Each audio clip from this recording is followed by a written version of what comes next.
Hi, I'm Scott Sheldon, and welcome to this episode of Winegazer. Thank you so much for tuning in. So for this episode, we're doing a feature on Italian-style wines being made here in California.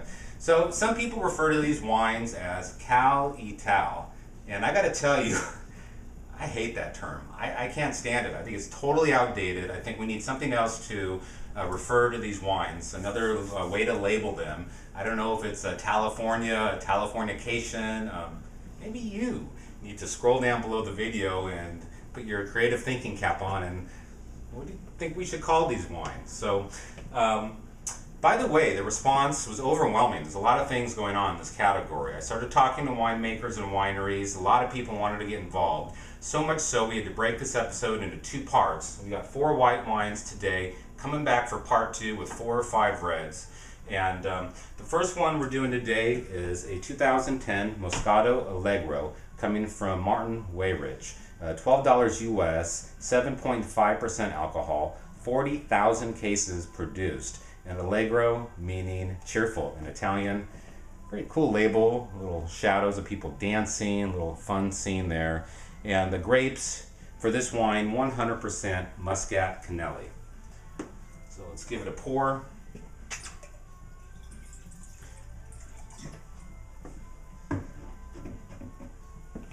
Take a look at the color there.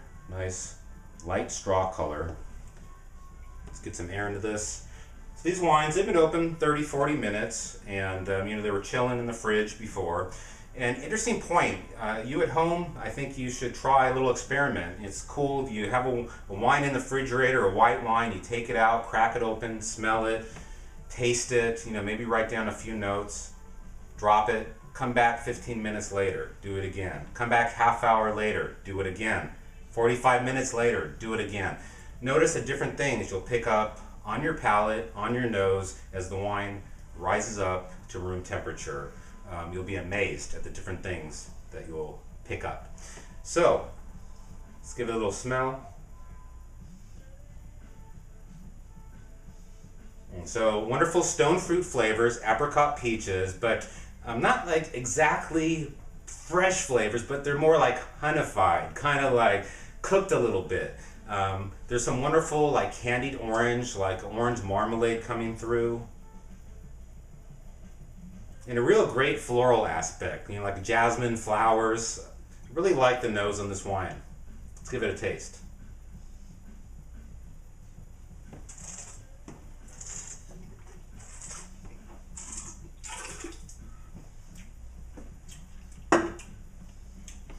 So those stone fruit flavors carry onto the palate. You got like an explosion of lychee to accompany that.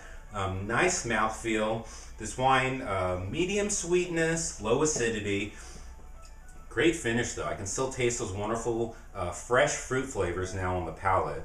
And no real hollowness at all, really solid from start to finish. I can still taste the sweetness of the fruit, no bitter aftertaste.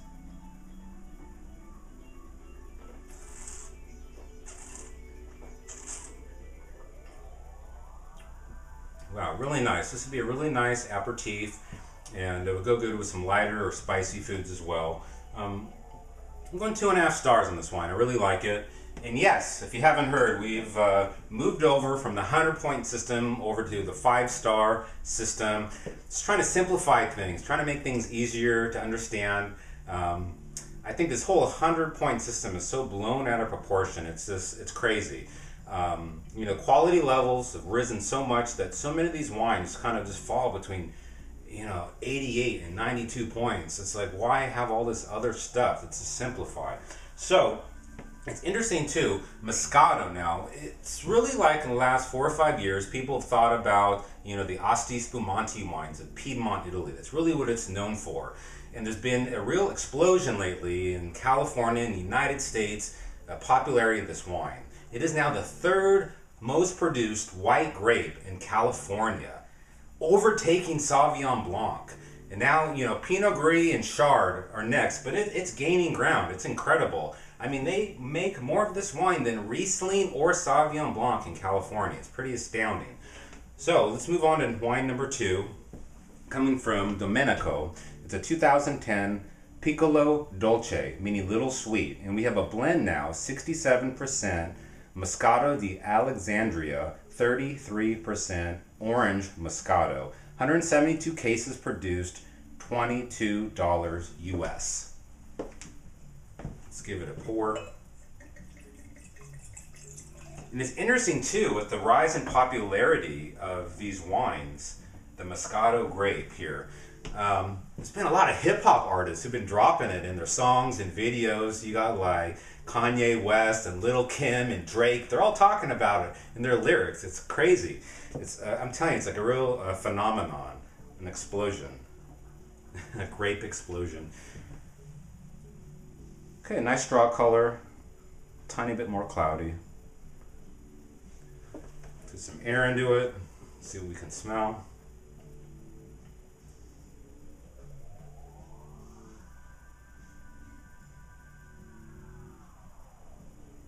So stone fruits and lychee, that's what I'm getting on this nose right here.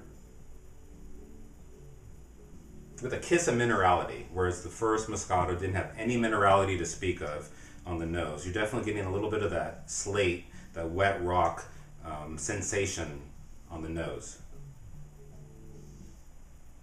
There's also like an effervescence that you can feel, almost like a carbonation. Like if you smell like a carbonated beverage, you can almost smell like, you can not smell, but you can really pick up the sensation of like the bubbles, bursting and that kind of freshness coming up to your nose. And you can you get that same kind of sensation, even though it's not a sparkling wine. Let's give it a taste.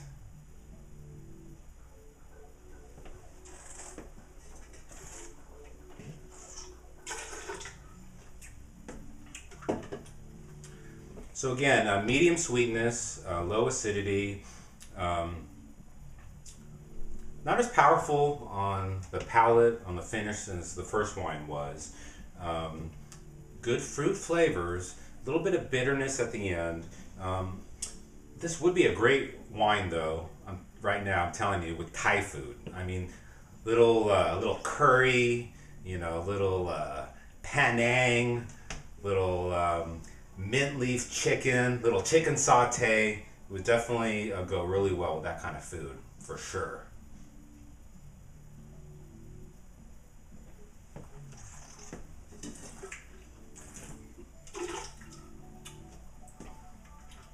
Also some nice mandarin orange and lime flavors coming through on the palate. I'm going 2 stars on this wine.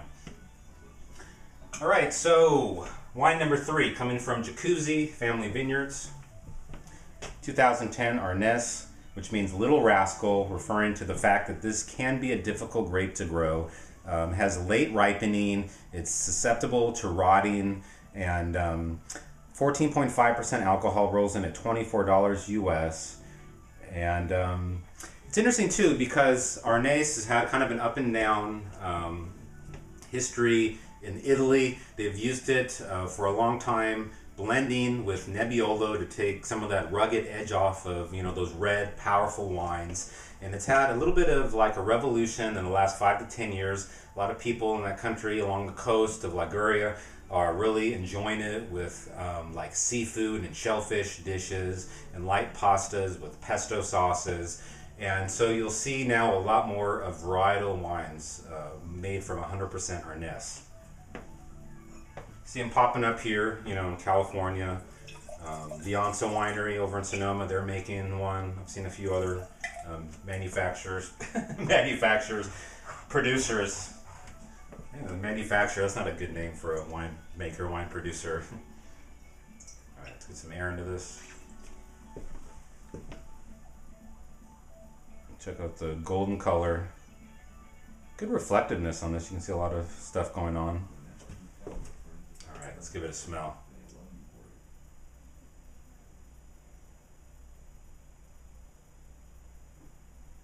So nice herbal components on the nose on this wine. You got like a rosemary thyme thing coming through.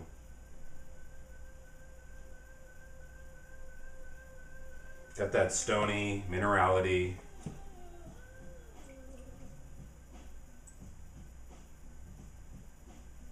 And way in the background, it's interesting, this is not fruit forward on the aromas, on the nose. In the background, you got some tropical fruits. You got some pineapple and kiwi and some mango happening. But it's funny, it's almost like the herbage here is taking the front seat. Very interesting nose. Let's give it a taste.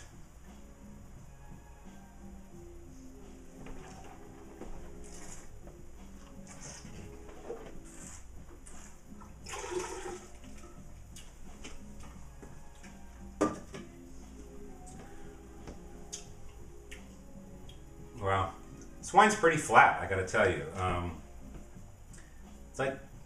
It's like lime water. It's like water with a little bit of lime and maybe a little bit of mint, you know, thrown in. It's really not doing much for me. I gotta be honest here.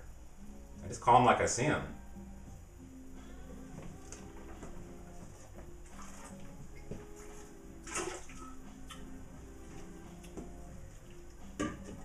Yeah, it's very watery. You know, maybe if I was sitting, you know, on a nice, having a nice lunch outside with the view of the beach, eating some, you know, nice shellfish, I'd probably be in love with this wine.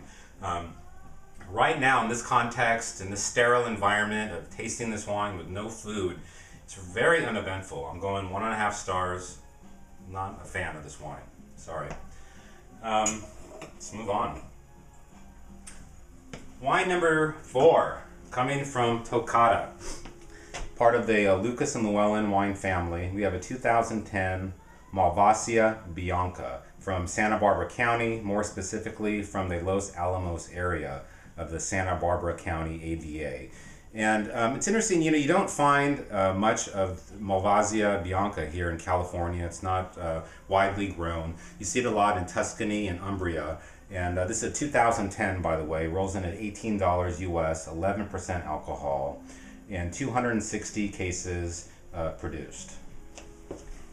Let's give it a pour. Cool label, by the way. I don't know why I didn't mention that earlier. All right, let's get some air into this puppy.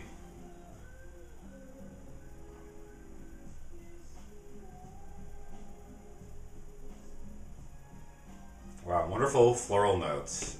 It's like a smack in the face of a bunch of gardenias. Wow.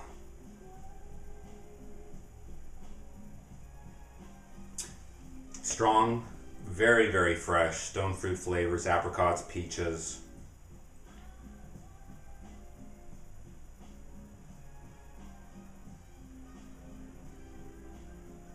Wonderful key lime component as well coming through on the nose. That's real pleasing.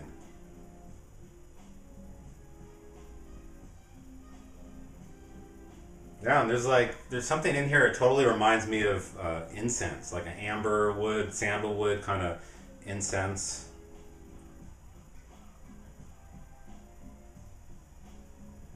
And kind of like way in the background, you got like this eucalyptus tree. You know, if you smell the leaves of the eucalyptus tree, it has almost like that menthol kind of smell to it. Beautiful nose on this wine.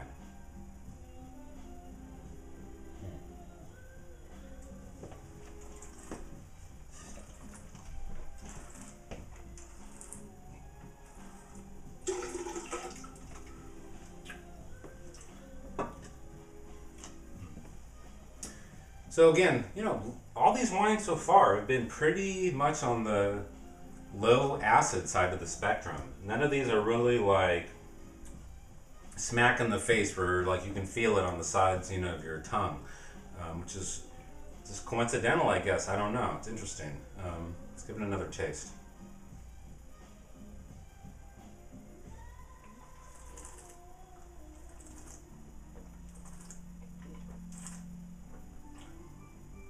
Wow.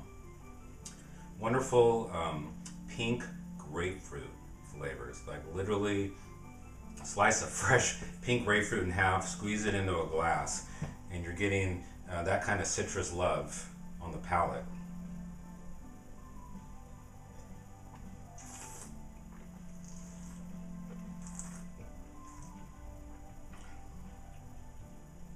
A little bit of kiwi, a little bit of passion fruit as well.